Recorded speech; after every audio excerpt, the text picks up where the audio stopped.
14 years after the world ended, the earth finally exhaled. The freeways of New Hampshire were nothing but cracked gray rivers, split apart by thick roots. Forests spilled across whole neighborhoods like green oceans reclaiming sunken ruins. Deer drank from puddles in abandoned parking lots. Birch trees grew through collapsed roofs. And in the settlement of Eastford was a town of 20,000. Only 84 people remained. Lira had lived there since she was 5, one of the few born with the rare immunity that spared certain humans from the Great Rot.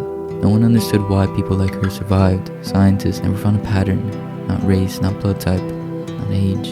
The only constant was the tragedy that followed. Billions dead, cities emptied, families shattered.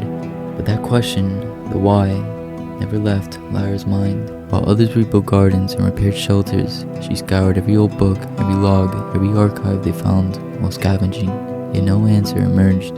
Only one rumor persisted. Before the collapse, researchers in Boston had begun studying the immune population, hoping their genetics held the key to a cure. 14 years had passed since then, but Lira needed to know. Just once in her life she wanted truth, more than comfort. She left Eastford before dawn, a backpack of dried fruit and paper maps slung over her shoulder. The settlement's gatekeeper tried to dissuade her. Boston's dangerous, he warned. No people, but plenty of collapsed structures. And those cities aren't stable anymore.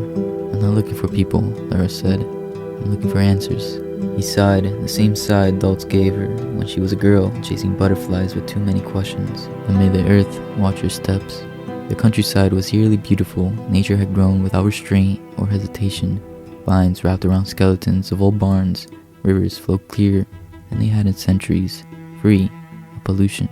Lira passed rusted street signs half swallowed by saplings and homes overtaken by moss, until they looked like hills instead of buildings. In the silence, she felt something she had never known in the old world. Peace. And yet, beneath that peace lay a persistent ache. She needed to understand why she was alive, why the world had spared her, but taken everyone else. On the 4th day, the Boston skyline appeared, an emerald kingdom of shattered glass towers, each wrapped in ivy like an ancient obelisk. Fog clung to the lower levels, birds nested in old office windows, grass grew to cracked pavement. Lira stopped in the middle of the road, breath caught in her throat. This is what the world wanted to be, she whispered. Unburdened, unscarred, alive. The research station lay on the outskirts, its sign half fallen. Inside, the floors were blanketed in dust and leaves. Broken glass glittered like frost. Desks were overturned and paper flies lay scattered like brittle snow. It looked as though everyone had left in a hurry. Lira moved slowly, checking rooms one by one. Lavatories filled with shattered beakers, offices with paperwork pinned to corkboards, a storage room full of collapsed filing cabinets. And then, deep in the center of the facility, she found a door that had been sealed from the inside.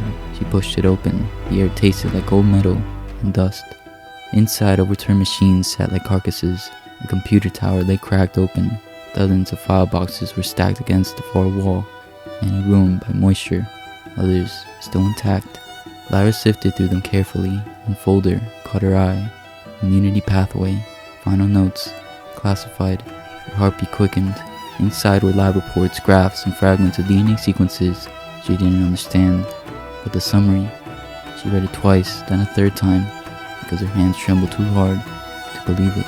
The pathogen originates within immune carriers. Immunity is not resistance, it is adaptation, mutation, transmission.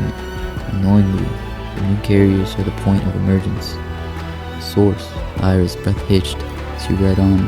The scientists had discovered that the disease mutated inside certain individuals, lying dormant until it began replicating and spreading externally. They had hoped to isolate the mutation, but the collapse came too quickly. They never finished their research. Lira's throat constricted. The disease came from people like me, from inside, from within their blood, from within her. We didn't survive the end, she murmured. Because of it, her legs weakened. She sat on the floor, pressing her palms against her eyes. She had imagined so many answers, cosmic oddities, divine selection, biological chance. But she never had imagined this. Never imagined that her existence was a spark that set the world on fire. Confusion spiraled into guilt, then fear, then numbness. She pushed open the emergency exit door and stepped out into the sunlight. The city was quiet, save for rustling leaves and distant calls of hawks. The wind brushed against her face. Sunlight warmed the abandoned street. Grass swayed between cracks in the concrete. Boston was dead. but also Boston was alive. It was reborn. Lyra breathed deeply, filling her lungs with the cleanest air she'd ever tasted. Maybe the pathogen had been mutation, maybe punishment, maybe evolution, maybe chance. She didn't know, maybe she never would. But as she stood there watching vines climb the skeletons of old skyscrapers, she realized something profound. The earth had not ended. It had reclaimed itself. Her guilt eased, just a little. If humanity had been the sickness, perhaps she was part of the cure. Not by causing destruction, but by choosing what came next. Lyra closed her eyes. She could return home and tell everyone what she found, but what good would come of it? They were already fractured, clinging to scraps of hope after losing everything. The truth would break them, and something in her told her that the truth wasn't the point. The world had fallen, but it had also healed. She opened her eyes. Maybe her purpose wasn't to understand what happened. Maybe her purpose was to protect what remained. The silence, the greenery, the fragile peace the earth had carved out of devastation. She tightened her backpack straps, stepped into the overgrown street, and looked toward the horizon. There were countless cities left, countless forests, countless ruins waiting to be explored, and she would walk them all, not seeking answers anymore, but carrying a promise to honor the rose that rose from the ashes, to safeguard the green quiet, to wander not as a survivor of the old world, but as a guardian of the new one. She took her first step eastward, sunlight glinting on the glass towers behind her. The earth whispered in the wind, and Lyra kept walking.